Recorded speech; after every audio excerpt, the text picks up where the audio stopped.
እንኳን ለዚህ ዕለት ከፍ አድርጋችሁ እግዚአብሔርን አመስግኑ። በእውነት መታደል ነው። እግዚአብሔር የባረከው ሕዝብ፣ እግዚአብሔር የመረጠው ሕዝብ፣ ለዚህ ለእልልታ ለጭብጨባ እግዚአብሔርን ለማመስገን የተመረጠት ሕዝብ እልል ብላችሁ አመስግኑ። እንዘምራለን፣ እንዘምራለን፣ እናመሰግናለን።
ትፍራ እንከ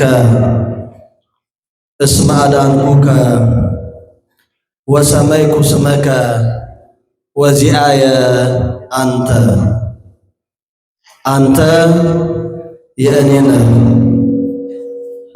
ሊቃውንተ ቤተ ክርስቲያን፣ አባቶች ካህናት፣ ወንድሞች ዲያቆናት፣ በዚህ ማለዳ የሊቀ መላእክት የቅዱስ ገብርኤልን ተአምራቱን ለመስማት ምስክርነቱን ለመስጠት እግዚአብሔር እርሱን እየላከ የሰራውን ድንቅ ሥራዎች ለማድመጥ ምስጋናችሁን ለማቅረብ በቤቱ በቤተ ክርስቲያን የተገኛችው አባቶች፣ እናቶች፣ ወንድሞችና እህቶች ሁላችሁም በዚህ ሰዓት ከዚህ ቅዱስ ስፍራ ያላችሁ እስከ ሞት ድረስ በወደደን ባከበረንና ባፈቀረን በአምላካችን በመድኃኒታችን በኢየሱስ ክርስቶስ ፍጹም ሰላም እላችኋለሁ። እንደምን አረፈዳችሁ? ምስጋና የባሕርይ ገንዘቡ የሆነ አምላካችን እግዚአብሔር የኃጢአታችንን ብዛት የሰውነታችንን ክፋት ሳይመለከት በይቅርታው በቸርነቱ በልዩ ጠብቆቱ ጠብቆ ለዚህ ሰዓት ለዚህ ጊዜ ያደረሰን በዚህ ሰዓትና በዚህ ጊዜ ከቤቱ እንድንገኝ እሱን እንድናመሰግነው ስሙን ከፍ እንድናደርግ የፈቀደልን የአባቶቻችን አምላካችን እግዚአብሔር ስሙ ዛሬም ዘወትርም ለዘላለሙ የከበረና ከፍ ከፍ ያለ ይሁን። እልል ብላችሁ አመስግኑት ስሙን። እንደ እግዚአብሔር መልካም ፈቃድ አጠር ላሉ ደቂቃዎች የዕለቱ ዋናው ክፍለ ትምህርት እስኪደርስ ድረስ በጣም ለሚቸኩሉ ለኪዳን ለመጡት እንደዚሁም ደግሞ አሁን በዚህ ሰዓት ደርሰው እጅ ነስተው ጸሎት አድርገው ቃሉን ሰምተው ለመሄድ ለሚሹ ለአጭር ደቂቃዎች አብረን የምንቆይ ነው የሚሆነው። ዋናው የዕለቱ ተጋባዥ መምህሮቻችንና አገልጋዮቻችን ከዚህ በመቀጠል የሚያገለግሉ ነው የሚሆነው ማለት ነው። ስለዚህ ከኔ ጋራ ለጥቂት ደቂቃዎች የምንቆይበት የትምህርታችን ርዕስ የሚሆነው በዚህ በትንቢተ ኢሳይያስ ምዕራፍ 43 ከቁጥር 1 ላይ የተቀመጠው የእግዚአብሔር ቃል ይሆናል። ቃሉ እንዲህ ይላል፣ ኢትፍራህ እንከ እስመ አድኃንኩከ ወሰመይኩ ስመከ ወዚአየ አንተ። እንግዲህ አትፍራ ተቤዥቼሃለሁና በስምህም ጠርቼሃለሁና አንተ የእኔ ነህ ይላል። አንተ የእኔ ነህ። ትንቢተ ኢሳይያስ ምዕራፍ 43 ከቁጥር 1 አምላካችንና አባታችን እግዚአብሔር የቀደሙ አባቶቻችንን በተናገረበት በዚህ ቃል እኛንም እንዲናገረን መልካም ፈቃዱ ይሁንልን።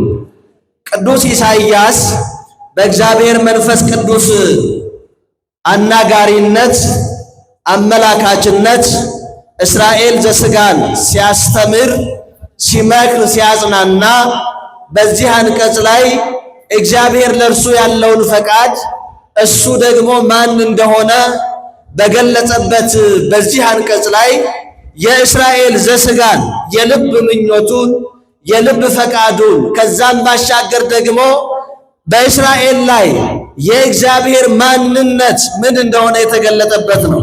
ስለዚህ በዛን ሰዓት ለእስራኤል ዘሥጋ እንዲያ የተገለጠው የእግዚአብሔር ፈቃድ ዛሬ ደግሞ ለእኔና ለእናንተ ለእስራኤል ዘነፍስ የእግዚአብሔር ፈቃድ ምን እንደሆነ እኛም ማን እንደሆን የምናይበት መሰረታዊ ሐሳብ ነው። አንተ የእኔ ነህ አለ እግዚአብሔር። እውነት ነው። በሰማይ ያለውም በምድር ያለውም በሰማይና በምድር ውስጥ ያለው ሁሉ የእግዚአብሔር ነው። የእግዚአብሔር ያልሆነ ከእግዚአብሔር ያልሆነ በእግዚአብሔርም ያልሆነ እንደሌለ ቅዱስ መጽሐፍ በስፋትና በጥልቀት እንደሚነግረን ሁላችንም እናስተውላለን። በዚህ በሮሜ መልእክቱ ቅዱስ ጳውሎስ እንዲህ በማለት ይናገራል። ምዕራፍ 11 ቁጥር 36 ላይ ስትመለከቱት ሁሉ በእርሱ ለእርሱና ከእርሱ ሆነ ይላል። በዚህ የመጽሐፍ ቅዱስ ቃል ውስጥ የምትመለከቱት ሁሉም የሆነው በሰማይ ቢሆን በምድር ቢሆን በሰማይና በምድር ውስጥ ያለው ቢሆን የሚታየው ቢሆን የማይታየው ቢሆን ሁሉም በእግዚአብሔር እንደሆነ ለእግዚአብሔር እንደሆነ ከእግዚአብሔር እንደሆነ ይናገራል ቅዱስ መጽሐፍ ማለት ነው። ከእግዚአብሔር የወጣ ከእግዚአብሔር ያልሆነ በእግዚአብሔርም ያልሆነ የትኛውም ሁኔታ ውስጥ የለም። መዝሙረኛው ቅዱስ ዳዊት ደግሞ ሲናገር በመዝሙር 23 በቅንፍ 24 ቁጥር 1 ላይ ስትመለከቱት ለእግዚአብሔር ምድር በምልአ ምድር በመላዋ የእግዚአብሔር ናት አለ። ምድር የማን ናት አለ? ምድር በመላዋ ቦታ ለይቶ አይደለም፣ ከፍሎ አይደለም፣ ወሰን አስቀምጦ አይደለም። ምድር በመላዋ ምድር በመላዋ ብቻ ሳይሆን ዓለምኒ ወኩሎሙ እለ ይነብሩ ውስቴታ ዓለምን እንደዚሁም በዓለም ውስጥ ያለው ሁሉ የእግዚአብሔር ነው አለ። ስለዚህ ባለቤት የዚህ ዓለም ባለቤት የእኛ ባለቤት የሥነ ፍጥረት ባለቤት ሁሉን ያስገኘ ማን ነው የሚል ሰው ቢኖር እርሱ እግዚአብሔርና እግዚአብሔር ብቻ ነው። ክብርና ምስጋና ለስሙ ይሁን። ከፍ አድርጋችሁ ስሙን አመስግኑት። ስለዚህ እግዚአብሔር የሁሉ አስገኝ ነው። በኦሪቱም የተጻፈልን ይሄው ነው። በቀዳሚ ገብረ እግዚአብሔር ሰማየ ወምድረ፣ በመጀመሪያ እግዚአብሔር ሰማይንና ምድርን በሰማይና በምድር ውስጥ ያለውን ሁሉ ፈጠረ። ቀጥሎም ያለውን በየሁነቱ የሚሆነውን ከዕለተ ፍጥረት ጀምሮ እስከ ዛሬ ከዚህ ዕለት ጀምሮ የሥነ ፍጥረት ሥርዓት እስኪያከትም እስኪቆም ድረስ ያለውን እንቅስቃሴ የሚወስን እርሱ እግዚአብሔር ነው። ሌላ ባለቤት የሚባል የለም። ቅዱስ ጳውሎስ በሌላ ቦታ ምን ይላል መሰላችሁ? በዚህ በአንደኛ ቆሮንቶስ ምዕራፍ 4 ከቁጥር 6 ጀምራችሁ ስትመለከቱት የሰውን ማንነት መቼም በዚህ ዓለም ሁሉም የሥነ ፍጥረት ሁኔታ በይበልጥ ሕያዋን ሆነው እየተንቀሳቀሱ የሚኖሩ ስነ ፍጥረታት እንዲህ አይነት ስሜት አላቸው። የባለቤትነት ስሜት የእኔ ነው፣ እኔ ያለሁበት አትኑር አትገኝ የሚል ጠባይ ከእንስሳትም ከአራዊትም በሰው ብቻ ሳይሆን ሊታይ ይችላል። ይህ አይነት አመለካከት ማለት ነው። ታዲያ በእንደዚህ አይነት አመለካከት እንኳን እንስሳት፣ አራዊት ይልቁንም ደግሞ ሰው በአርአያ እግዚአብሔር የተፈጠረ ስለሆነ አስተዋይ ነው። እንስሳቱ አራዊቱ ዕውቀታቸው ወይም እንቅስቃሴያቸው ነገሮችን የሚረዱበት በደማዊት ነፍስ ነው። ስለዚህ አስተዋይነታቸው ትንሽ ነው። የሰው ግን አስተዋይነቱ በጣም ትልቅ ነው። ደረጃ አንሰጠውም እንጂ ብንሰጠው እግዚአብሔር ከስነ ፍጥረቱ በላይ እንዲሆን፣ እግዚአብሔር ስነ ፍጥረቱን እንዲገዛ፣ እግዚአብሔር ስነ ፍጥረቱን እንዲያስተዳድር የፈጠረው ማንን ነው ከተባለ ሰው የሚባለውን ፍጡር ነው። ስለዚህ ሰው ደገኛ ፍጡር ነው። ሰው በአርአያ እግዚአብሔር የተፈጠረ ነው። ሰው ገናና ፍጥረት ነው።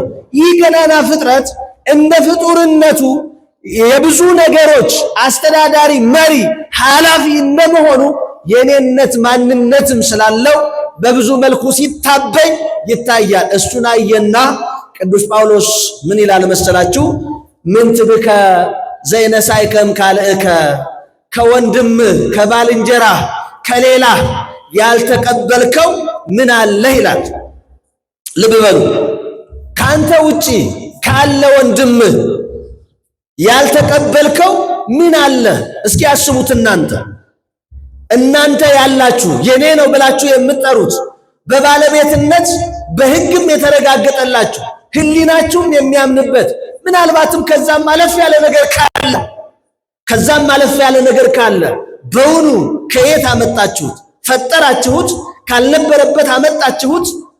ወይስ እንዴት ነው ያ ነገር? የለም፣ እኛ ብቻችንን ነበር። ራቀ የወፃይኩም ከርሰምየ፣ ከራቁቴን ከእናቴ ሆድ ወጣሁ ይላል ቅዱስ ኢዮብ። ሌሎችም አባቶች እነ ቅዱስ ጳውሎስም ራቀ የወፃይኩም ከርሰምየ፣ ራቁቴን ከእናቴ ሆድ ወጣሁ። ራቁት መሆን ብቻ አይደለም፣ እርሱ ራቁቱን ከእናቱ ሆድ የወጣው ያ ጨቅላ ማንነቱን ከማነሳ ከማናገኘ? እንደሱ እኮ አይደለም በእናቱ ሆድ የተሰራው። ከእናቱ ደም እኮ አለ፣ ከአባቱ ዘር እኮ አለ። ስለዚህ በዛ መልክ ያ ማንነት ተገኘ። ያንን ማንነት ነው ይዞ የተገኘው አይደለ ሰው። ስለዚህ ከሰው ያልወሰድነው እኛ በእጃችን ያለ አንዳች ነገር የለም። ስለዚህ ምን አለህ አንተ የምትኮራ የምትታበይ፣ አንተ ከፍ ከፍ የምትል አንተ ማነህ? ወምንትብከ ዘይኮነ ውሁበ ለከ የተሰጠህ ያልሆነ ከሌላ አካል ከሌላ ሰው ከሌላ ቦታ ከሌላ ሁኔታ ለአንተ እንዲገባ ለአንተ አንተ እንድትጠራበት እንድትከብርበት እንድትኖርበት እንድትቀጥልበት ሆኖ ያልተሰጠህ ምን አለ ይላል። ታዲያ ምን አለ ከሌላ ያልሆነ ለኛ ያልተሰጠ የኛ የሆነ የለም። እውነቱን ስትመረምሩት የኛ የሆነ የለም። ከምን ጀምሮ? ከኛነታችን ጀምሮ። ይሄ ማንነታችን ራሱ የኛ አይደለም፣ የአባቶቻችን ነበረ፣ የእናቶቻችን ነበረ፣ የነሱም እንደዚሁ። ከዚህ እያላችሁ ስትሄዱ የምትደርሱበት ይኖራል። ደግሞም አባታችን አዳም ጋር ስትረዙ ራሱ ከመሬት ነው የመጣ። መሬት ደግሞ እሷ የእግዚአብሔር ናት። ክብርና ምስጋና ለአምላካችን ይሁንልን። በእውነት ስሙን ከፍ አድርጋችሁ አመስግኑት። ስለዚህ እግዚአብሔር እንዲህ ስለሆነ በዚህ በተነሳንበት ርዕሰ ጉዳይ ላይ ወዚአየ አንተ ወዚአየ አንተ አንተ የእኔ ነህ ይላል እግዚአብሔር። ትክክለኛው ባለቤት፣ እውነተኛው ባለቤት፣ እውነተኛው ባለቤት እግዚአብሔር አንተ የኔ ነህ። በስምህ የጠራሁህ የተቤዠሁህ፣ ከዚህ በኋላ ስጋት፣ ከዚህ በኋላ ፍርሃት፣ ከዚህ በኋላ ጭንቀት፣ ከዚህ በኋላ ራድ የለብህም። ምክንያቱስ አንተ የኔ ነህ። አረ ክብርና ምስጋና ለአምላካችን ይሁንልን። እኛ እግዚአብሔር አባታችን ነው፣ እግዚአብሔር የኛ ነው፣ የምናመልከው ነው፣ የምናመሰግነው ነው ብለን አምነን እግዚአብሔር በስማችን የጠራን ገብረ ሥላሴ አመተ ሥላሴ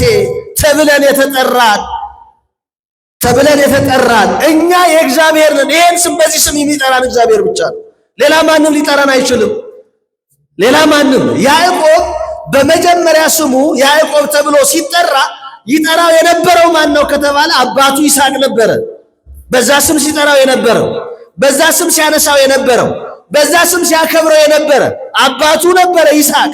እግዚአብሔር ግን የሱ ሲያደርገው ይልቁንም ሲለየው ወደዚህ ዓለም አካላዊ ቃል ልጁ ሊልከው ያሰበበት መንገድ ከኤሳው ይልቅ በያዕቆብ መሆኑ ሲረጋገጥ፣ ኤሳው ከዛ መስመር ሲወጣ ያዕቆብ ወደዛ መስመር ሲገባ፣ ኤሳው ከበረከት ሲርቅ ያዕቆብ ወደ በረከት ሲቀርብ፣ ኤሳው የእግዚአብሔር ባለቤትነቱን በሕይወቱ ሲያረጋግጥ፣ ኤሳው ግን በአንጻሩ ባለቤትነቱን ማረጋገጡን ሲያቅተው ሲተው ከበረከት እየራቀ በመጣ ቁጥር ምንድነው የሆነው? እግዚአብሔር ያዕቆብን ከዚህ በኋላ ስምህ ያዕቆብ አይባል እስራኤል ይባላል ስሙን ቀየረለት።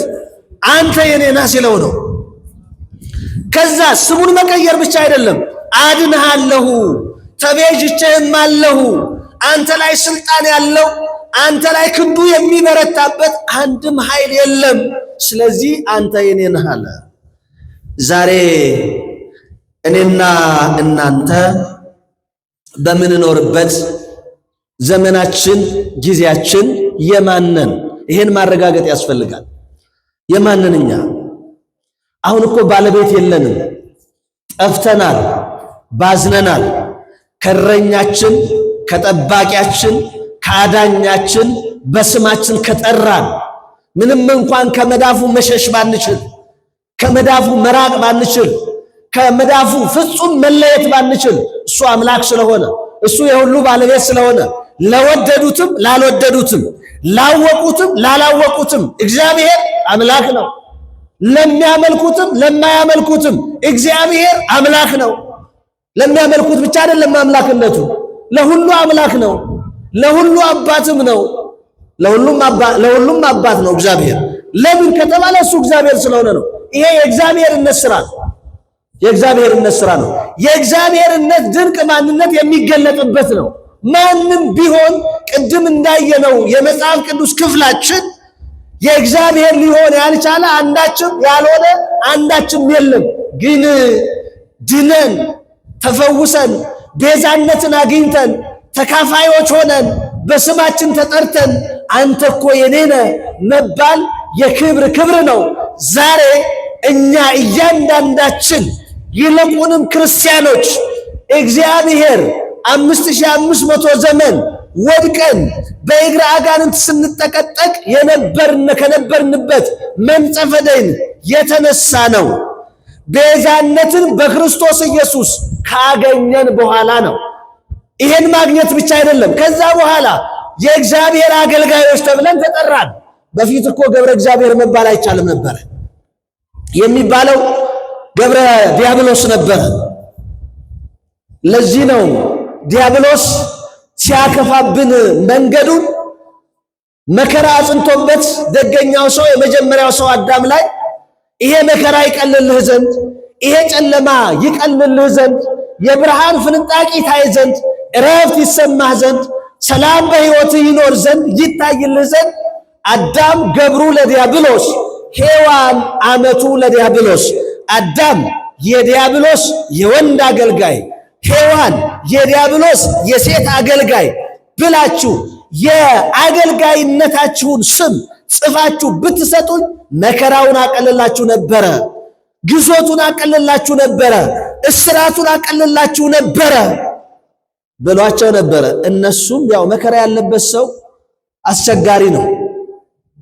የሚነግሩት ነገር ሁሉ እውነት ይመስለዋል። የታመመ ሰው በዚህ ጸበል አለ፣ በዚህ ጸበል አለ፣ እዚህ ሆስፒታል ጥሩ ዶክተር አለ ሲባል ሁሉም ጋር ልቡ ይከፋፈላል። ድህነት የቱ ጋር እንዳለ አያውቅም፣ እንዴት ሊያገኝ እንደሚችል። ዋናው ግን አለ የተባለበትን ሁሉ ጊዜ ካላጠረው፣ ገንዘብ ካላጠረው፣ እድሜ ካላጠረው የሚያዳርሰው ከሆነ ለማዳረስ ዝግጁ ነው የሚሆነው። መከራ ሲመጣ መከራ ውስጥ ሆነን አስቸጋሪ ነው የሚሆነው ወገኖቼ። መከራ ሳይመጣ ግን መልካሙን መንገድ መምረጥ፣ በጎውን መንገድ መምረጥ መከተልም ይልቁንም ከእግዚአብሔር ጋር መጣበቅን መምረጥ ከምንም በላይ ነው።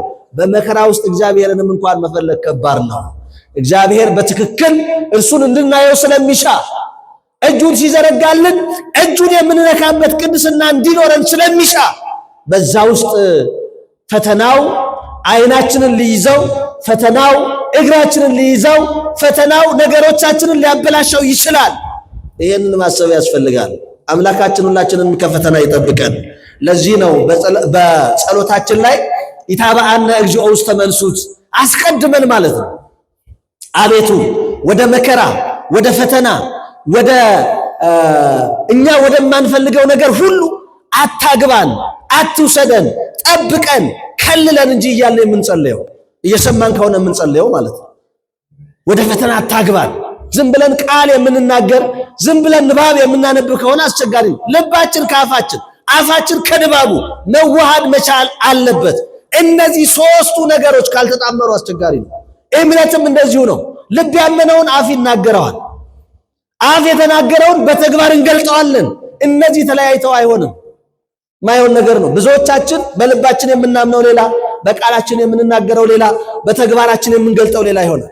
ስለዚህ የእምነት ችግር ነው ይሄ። የእምነት ችግር፣ የእምነት ነቅ፣ የእምነት ስብራት። በዛ በተሰበረ እምነት ውስጥ፣ ጥርጥር ባለበት እምነት ውስጥ ደግሞ ድህነት የለም፣ ፈውስ የለም፣ በረከት የለም፣ ጮሆ መሰባት የለም፣ እረፍትን ማግኘት አይቻልም። በጣም ከባድ ነው የሚሆነው። ስለዚህ መከራ ውስጥ ገብተን ከምንጮህ ይልቅ መከራ ውስጥ ሳንገባ እግዚአብሔርን መማጸንና መንገዱን ጠብቆ ሕጉን ጠብቆ መሄድ ከእያንዳንዳችን የሚጠበቅ ተግባር ነው። ክርስቲያኖች ዛሬ በጤናችን እጃችን እርጥብ በሆነ ሰዓት፣ ዛሬ በጊዜያችን ሹመቱ ባለ ሰዓት እግዚአብሔር በሕይወታችን ይረሳል። እግዚአብሔር በሕይወታችን ይተዋል። እግዚአብሔር በመንገዳችን ይተዋል። ነገ ሁሉም ነገር ሲጠፋ ሲያልቅ ሲወሰድ እንደገና ጎብጠን እንመጣለን። እውነት ነው፣ እሱ አባት ነው፣ እሱ የፍቅር አምላክ ነው፣ ሊቀበለን ይችላል። ግን ያ ጉብጠታችን በብዙ መልኩ ያደማናል፣ በብዙ መልኩ ይሰብረናል፣ በብዙ መልኩ በብዙዎች ዘንድ አሳንሶን ውስጣችን ቅስማችን ይሰበራል። ያ እንዳይሆን ከወዲሁ ማሰብ ያስፈልጋል። እና አዳም መከራ ውስጥ ስለነበረ ይሄንን ጽፈው ሰጡት ነው የሚለው ታሪክ። ጽፈው ሰጡት ምን ብለው? እኔ የዲያብሎስ አገልጋይ ነኝ፣ የዲያብሎስ ባሪያ ነኝ፣ ብለው ጽፈው ሰጡት። ከዚያን ቅጽበት ሰዓት ጀምሮ የሰው ልጅ ሁሉ የዲያብሎስ አገልጋይ እየተባለ ይኖር ነበር። እስከምን ድረስ? ክርስቶስ ኢየሱስ ሰው እስኪሆን ድረስ፣ በስጋ እስኪገለጥ፣ ስለ ሁላችን እስኪገረፍ፣ እስኪሰቀል፣ እስኪሞት፣ እስኪቀበር፣ ሙስና መቃብርን እስኪያጠፋ ድረስ የሰው ልጆች የዲያብሎስ አገልጋዮች እንጂ የእግዚአብሔር አገልጋዮች አይባሉም ነበር። አሁንማ ምን አገልጋዮች ብቻ! አሁን እኛ ወዳጆች ነን። አሁን እኛ ልጆች ነን። ክብርና ምስጋና ለአምላካችን ይሁንልን። በእውነት እንከሰየም ለክሙ አግብርት የአላሙ አርስተ አንትሙ እንግዲህ ወዲህ ባሮች አልላችሁም አለ ኢየሱስ ክርስቶስ ደቀ መዛሙርቱን ሰብስቦ በዚህ በዮሐንስ ወንጌል ምዕራፍ 15 ላይ ስትመለከቱት እንከሰየም ለክሙ አግብርት ከዚህ በኋላ እንግዲህ ወዲህ ባሮች አልላችሁም፣ አገልጋዮች አልላችሁም፣ መዋርስቴ አንትሙ እናንተ ወዳጆቼ፣ እናንተ ወራሾቼ ናችሁ። እሱ ርስት ሆኖ ሊወረስልን፣ እኛ ወራሾች ሆነን እሱን ልንወርሰው፣ በሱ ልንኖር እግዚአብሔር ቃል ኪዳን ሰጠን፣ ደግሞም ተቤዠን። ክብርና ምስጋና ለአምላካችን ይሁን በእውነት። ስለዚህ በአዳም ላይ ተጽፎ የነበረውን ተጥሎ የነበረውን የዕዳ ደብዳቤ በዮርዳኖስና በሲኦል የነበረውን አጠፋልን፣ ደመሰሰልንና ሁላችንንም ከኃጢአት አነጻንና እንግዲህ አትፍራ አለ እግዚአብሔር። አትፍራ። እውነት ነው። ምን ያስፈራናል? ምን ያሰጋናል? ምን ያስጨንቀናል? እኛ እኮ የክርስቶስ አካል ነን። የክርስቶስ ሕዋስ ነን። የክርስቶስ ሕዋስ ነን። የእግዚአብሔር ልጆች ነን። ዮሐንስ ወንጌላዊ የዮሐንስን ወንጌል በጻፈበት ወንጌል ምዕራፍ 1 ከቁጥር 12 ጀምራችሁ ስትመለከቱት እንዲህ ይላል፣ ወለእለሰ ተወክፍዎ ወሃቦሙ ስልጣነ ውሉደ እግዚአብሔር ይኩኑ። ላመኑት ለተቀበሉት የእግዚአብሔር ልጆች የሆኑ ዘንድ ስልጣንን ሰጣቸዋል። ልብ በሉ። ላመኑት ለተቀበሉት የእግዚአብሔር ልጆች የሆኑ ዘንድ ስልጣንን ሰጣቸው። ከዚህ በኋላ እኛ ሁላችን ያመንነውና የተቀበልነው የእግዚአብሔር ልጆች ነን። ክንዱ የማይዝለው ብርቱ የሆነው የጥበብ ሁሉ ምንጭ የኃይል ሁሉ ምንጭ የሆነው እርሱ እግዚአብሔር ለኛ አባታችን ነው። ክብር ለአባታችን ይሁን። ከፍ አድርጋችሁ እግዚአብሔርን አመስግኑ። ለእውነት አዳነን በዚህ መልክ። ከዛስ በኋላ በስማችን ጠራን። ምን ብሎ ጠራን? ቅድም እንዳልኳችሁ ገብረ እግዚአብሔር አለን፣ ዓመተ እግዚአብሔር አለን። ይሄ ነው የክርስቲያን ስም። ይሄ ነው እግዚአብሔር እኛን የሚያውቅበት ስማችን። የእግዚአብሔር አገልጋዮች፣ የእግዚአብሔር አገልጋዮች፣ ወንዱን የእግዚአብሔር ወንድ አገልጋይ፣ ሴቱን የእግዚአብሔር የሴት አገልጋይ፣ ወዳጅ፣ ልጅ፣ እነዚህ ሁሉ በደረጃ የተገቡ ለኛ የተሰጡን። በስምህ ጠራው ማለት ይሄ ነው። ያኔ በስሙ የጠራው እስራኤል ብሎ ነበረ። የኔ ነህ ማለት ነው። ሕዝበ እግዚአብሔር ማለት ነው። እስራኤል ማለት የእግዚአብሔር ወገን፣ የእግዚአብሔር ተከታይ ማለት ነው። እስራኤል ማለት እግዚአብሔርን በቅርብ የሚያመልከው፣ እግዚአብሔርን በእምነት አይን የሚመለከተው ማለት ነው። እስራኤል ማለት እነዚያ ነው። ስለዚህ በስምህ ጠራሁ አለው ያዕቆብን፣ እስራኤል ዘሥጋን የወል። ዛሬ እኛን እስራኤል ዘነፍስን ግን አምላካችን እግዚአብሔር ለእያንዳንዳችን በስሙ እንድንጠራ ስም ሰጠን። ምን የሚለውን? ክርስቶስ ተብሎ ልጁ ክርስቲያን አሰኘን። ስለዚህ እኛ ሁላችን ክርስቲያኖች ተባል። ማን ነው ሁላችንም ስማችን? ስማችሁ ማን ነው? እስኪ ስማችሁን ንገሩኝ። ኧረ ስማችሁን ንገሩኝ። አላስታወሳችሁትም? ካልሆነ መታወቂያችሁን አውጡና እዩት። ስማችን ማን ነው? አቤት ክርስቲያኖች ነው ስማችን አይደል ያልኳችሁ? ክርስቶስ ተባለ አልኳችሁ አይደል? ከዛም በኋላ እኛ ምን ተባለ? ክርስቲያን ተባለ። የወል ስማችን እያንዳንዳችን የምንጠራበት የወል ስማችን ምንድነው ከተባለ ክርስቲያን ማለት ነው። ክርስቲያን የተባለው ደግሞ ገብረ እግዚአብሔር ነው። ሌላ ሰው ክርስቲያን መባል አይችልም። ዓመተ እግዚአብሔር ናት። ሌላ ሴት ክርስቲያን መባል አትችልም። ያቺ ዓመተ እግዚአብሔር ገብረ እግዚአብሔር የተባሉት እነሱ ብቻ ናቸው የሚችሉት። ስለዚህ በስማችን ጠራን። ዛሬ ወደን አይደለም በዚህ የተሰበሰብነው፣ በዚህ የተገኘ ነው፣ በዚህ ያለ ነው፣ በዚህ ስለከበርን ነው። መጀመሪያ መክበር ያስፈልጋል። አሁን ከዚህ እንዳንናወጥ ነው ቤተ ክርስቲያን የምትሻው። ከዚህ እንዳንወርድ የእግዚአብሔር መጠሪያዎች፣ የእግዚአብሔር ልጆች፣ የእግዚአብሔር አገልጋዮች ስንሆን የዲያብሎስ አገልጋዮች እንዳንሆን፣ የክርስቶስ አካላት ስንሆን ምናልባትም ከዚህ አካል ተቆርጠን እንዳንጣል፣ ይህ እንዳይሆንብን ነው ጥንቃቄው። እንዲህ ብሏል ክርስቶስ፣ አነ ውእቱ ጉንደ ሐረገ ወይን እኔ የወይን ግንድ ነኝ። ወአቡየ ተካሊሁ ተካዩ ባለቤቱ ደግሞ አባቴ ነው አለ። ወአንትሙ አይጹቂሁ እናንተ ደግሞ ቅርንጫፎቹ ናችሁ አለ። አያችሁ እሱ ግንዱ ነው ክርስቶስ። ተካዩ የግንዱ ባለቤት ተንከባካቢው እግዚአብሔር ነው አለ ክርስቶስ ሲያስተምረን በምሳሌ በዮሐንስ 15 ቁጥር 1 ጀምራችሁ ያለው ታሪክ ማለት ነው። ቅርንጫፎቹ ግንዱ ላይ ያሉት ደግሞ እናንተ ናችሁ። በቅርንጫፉ በግንዱ ላይ ያሉት ቅርንጫፎች ፍሬ የማያፈሩ ከሆነ ገበሬው ያጠራዋል ይላል። መጀመሪያ ፍሬ እንዲያፈራ፣ ፍሬ የማያፈራ የመከነ ቅርንጫፍ ከሆነ ግን ይቆርጠዋል፣ ከዛን በኋላ ያደርቀዋል፣ ከዛ ወደ እሳት ይጥለዋል ይላል። እኛ ግን ፍሬ የምናፈራ ፍሬ ያለብን የምናብብ ፍሬ የምንሰጥ ስለሆን አንቆረጥም። ፍሬ እንድናፈራ ሁል ጊዜ ቤተክርስቲያን የቃሉን ውሃ ታጠጣናለች። ቤተክርስቲያን በቃሉ በኩል ትኮተኩተናለች። በቃሉ በኩል እንድንጸና ታደርገናለች። በቅዱስ ሥጋውና በክቡር ደሙ አማካኝነት የሚገባንን ምግቡን ለሁላችንም ታደርሳለች። በዚህ መልክ እየተመገብን፣ በዚህ መልክ እየጠጣን፣ በዚህ መልክ የሚገባንን እያደረግን ሳናፈራ ከተገኘን ግን ከግንዱ እንቆረጣለን። ከግንዱ ከተቆረጥ ፍሬ ማፍራት አይቻላችሁም እንዳለው ፍሬ ማፍራት አንችልም። ክርስቲያኖች እኛ በስሙ የተጠራን በቤዛነቱ ያዳንን የተቤጀን ስሙን ስማችን ያደረገና የሰጠን እግዚአብሔር አክብሮ ባኖረን ከዚህ በኋላ ምን አለ ታዲያ? ወዚአየ አንተ የእኔ ነህ፣ አትፍራ፣ አድኜሃለሁ፣ በስምህም ጠርቼሃለሁ፣ አንተ የእኔ ነህ አለ። ስለዚህ እኛ የእግዚአብሔር ነን ወገኖቼ፣ የእግዚአብሔር ነን። የእግዚአብሔር የሆነ አይፈራም፣ የእግዚአብሔር የሆነ አይጨነቅም። የእግዚአብሔር የሆነ ዓለም አትከብደው። ኃይሉ ትልቅ ነው። ኃይሉ የኛ ኃይላችን ክርስቶስ ነው አይደለም እንዴ? የኛ ጥበባችን ክርስቶስ ነው። ሁሉ ነገራችን እኮ እግዚአብሔር ነው። በሕይወታችን ያመጣን እግዚአብሔር ነው። የሚያኖረን እግዚአብሔር ነው። የሚወስደን እግዚአብሔር ነው።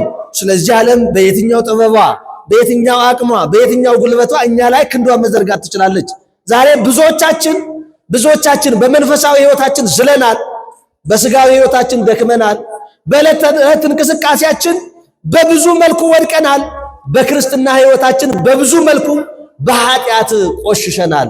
ግን በዚህ ሁኔታ በዚህ መንገድ እንዴት ነው የክርስቶስ መሆን የምንችለው? አንተ የኔ ነህ ካለ እኛ ደግሞ የማንን ማለት ነው? የእርሱ ነን። የእርሱ የሆነውን እኛን ሊከተሉን የሚችሉ የሚገባ የምንገለጥበት መንገድ አለ።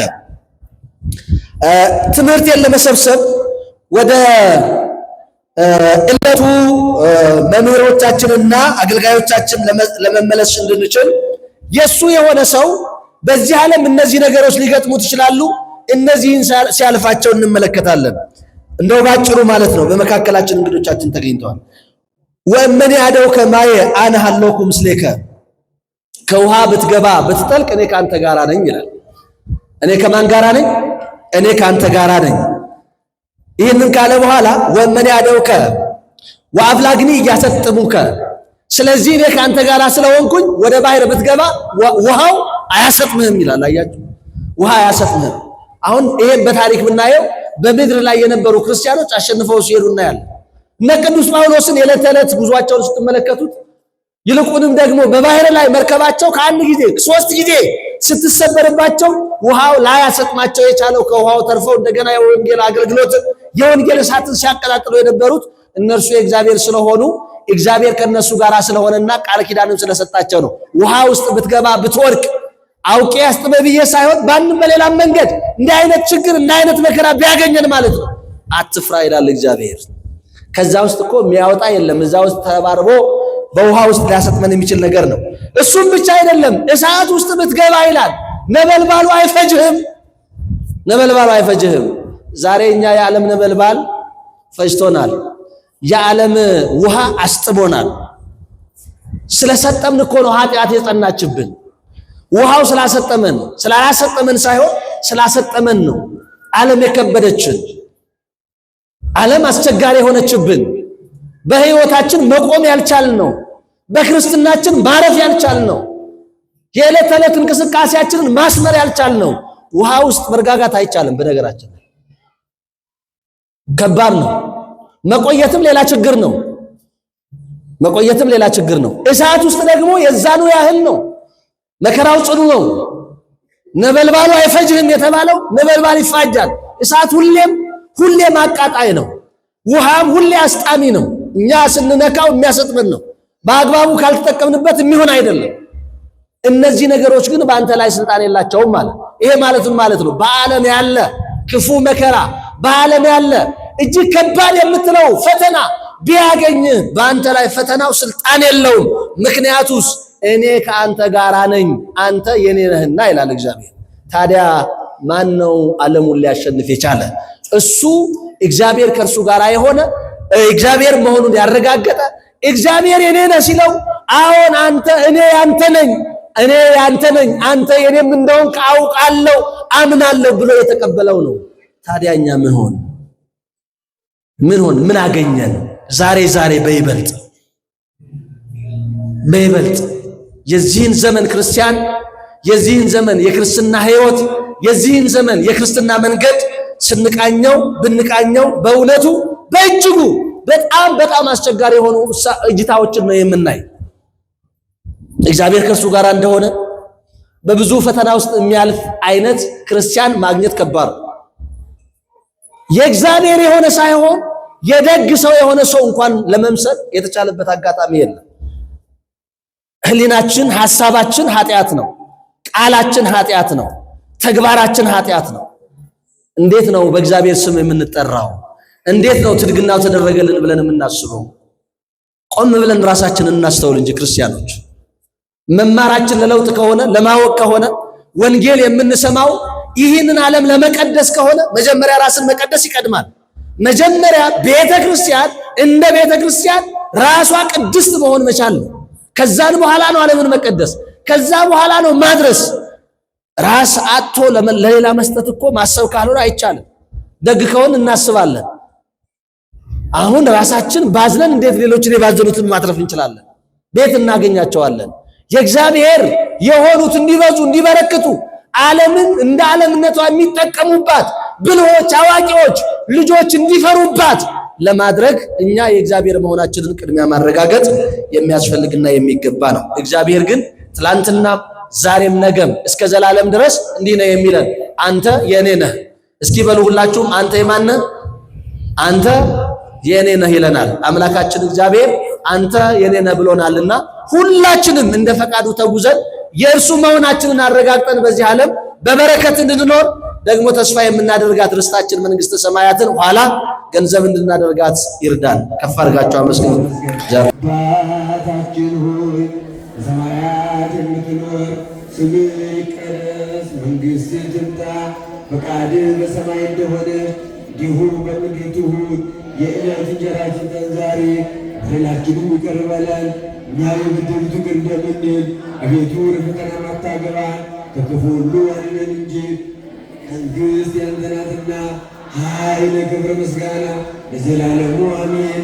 እመቤታችን ቅድስት ድንግል ማርያም ሆይ በመልአኩ በቅዱስ ገብርኤል ሰላምታ ሰላም እንልሻለን። ሐሳብሽ ድንግል ነሽ፣ በሥጋሽም ድንግል ነሽ። የአሸናፊ እግዚአብሔር እናት ሆይ ሰላምታ ለአንቺ ይገባሻል።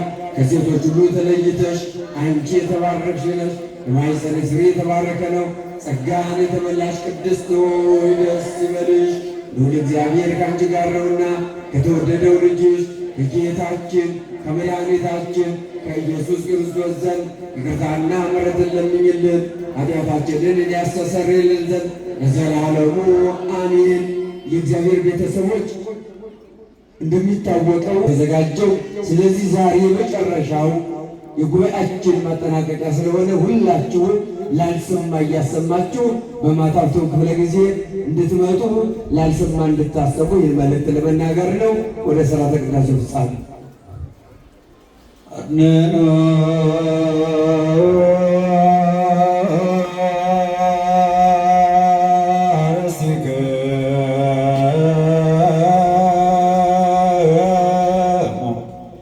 ቅድመ እግዚአብሔር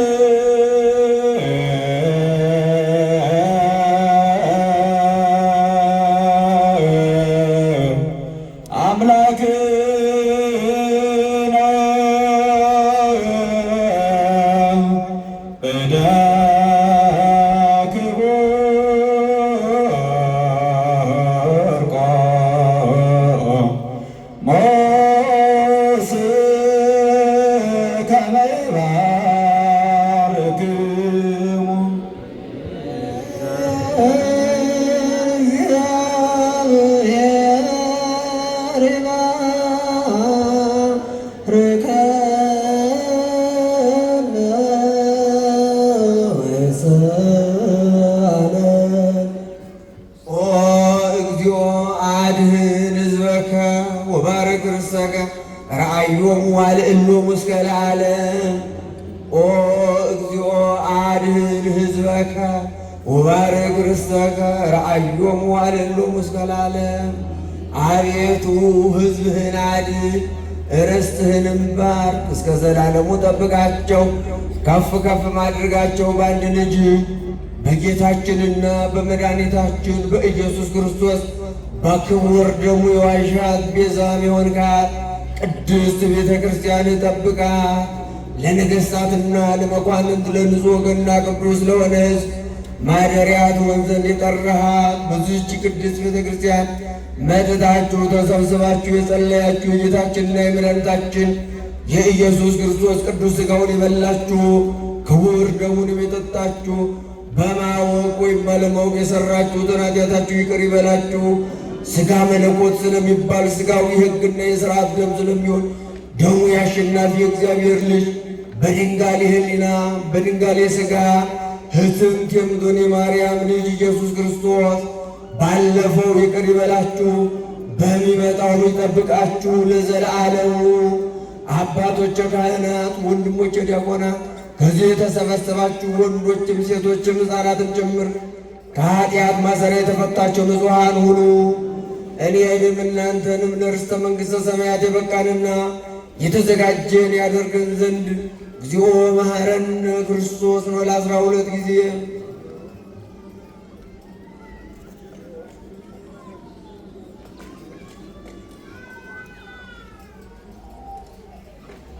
ባለፈው ይቅር ብሎ በሚመጣውም እንዲጠብቀን ስለ እናቱ ስለ ወላዲተ አምላክ ስለ ቅድስት ድንግል ማርያም ብሎ ይቅር ይለን ዘንድ በእንተ እግዝእትነ ማርያም ነው ለ12 ጊዜ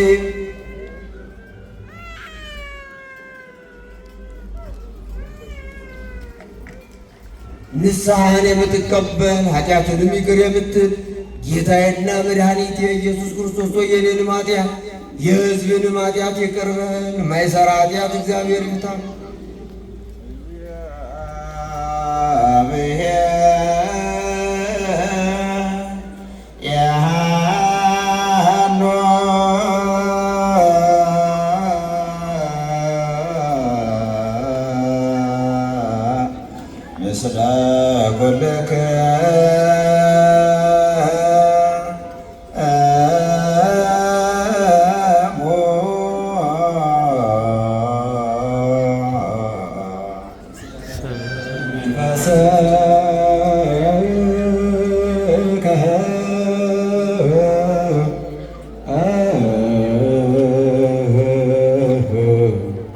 አሜን። እግዚአብሔር ይባርከን። ላግብርቱ በሰላም ስሬት የሆነ ዘተመቶ ነስጋ ኮደምቃ ባህር መንፈስ ልጅ ሁሉ ኃይል ወደ ዘላይ በረከተ ደቀ ቅዱስ ዘምር ዘምረቻ አንሴኩን ሁሉ ምግባረ ሰናይ ሰነሱ ሁሉ ምግባረ ሰናይ ደምረን ቦሮክሷ በነስጋው ቅዱስ ደግሞ ክቡረ ጸጋ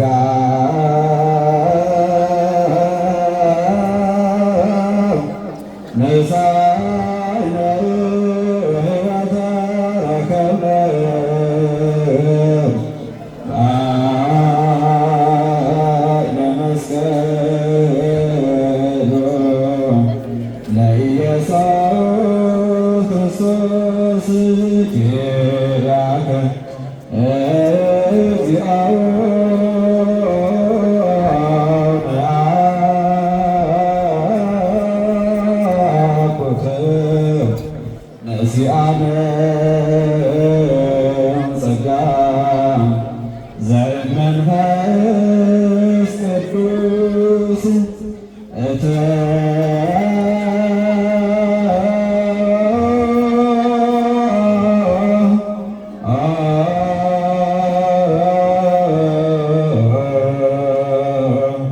በሰላም